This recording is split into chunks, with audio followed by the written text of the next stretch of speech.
Welcome to this new section where we're going to talk about Angular components, directives, and pipes. In this first video, we're going to focus on components.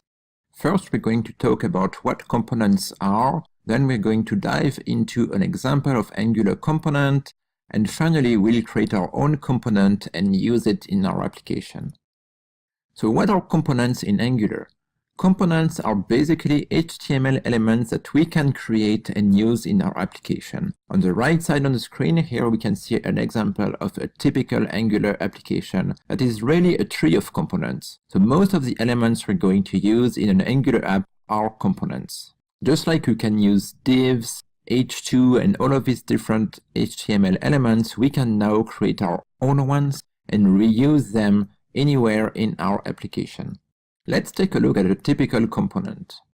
This is what a typical component looks like.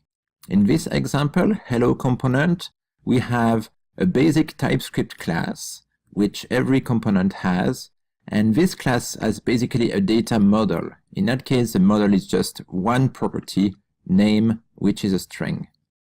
In the constructor, we initialize name to Angular in that case.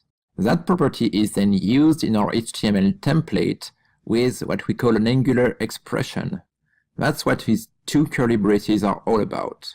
At runtime, this expression will be substituted with the actual value name from the component.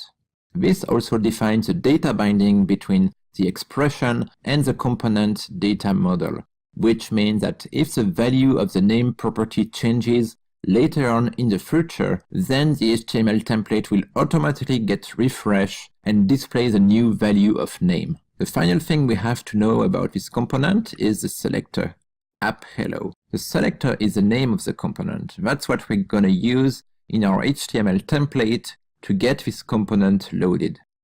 Now let's try to create a new component and use it in our app. So I'm opening a new terminal, and in this terminal now I'm going to generate a new component using Angular CLI. ng generate component, and I'm going to call it another component. Angular CLI runs and generates our new component, updates our app module, and generates all of the basic files that are needed for my component. Now if I go to that component file, we see that Angular CLI generated a default structure for that component.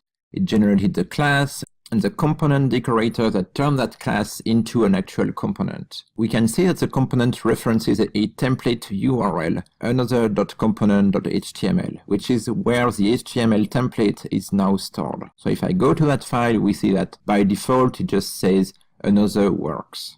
So in order to use that component, what I'm going to do is copy the name of the selector, and then I go to my main app component, and instead of loading app_hello, I'm going to paste the selector of app_another, so that I'm going to load another component instead. And now if I go to my browser, we can see that it now displays another works, which is our new component. And if I take a look at the source code, at the HTML elements, we see that the HTML body displays the app root component, that's our main app component. And the only child of that component is app_another, which displays the paragraph and the value from that specific component that we just created. In this video, we learned what a component is and how to create a new component.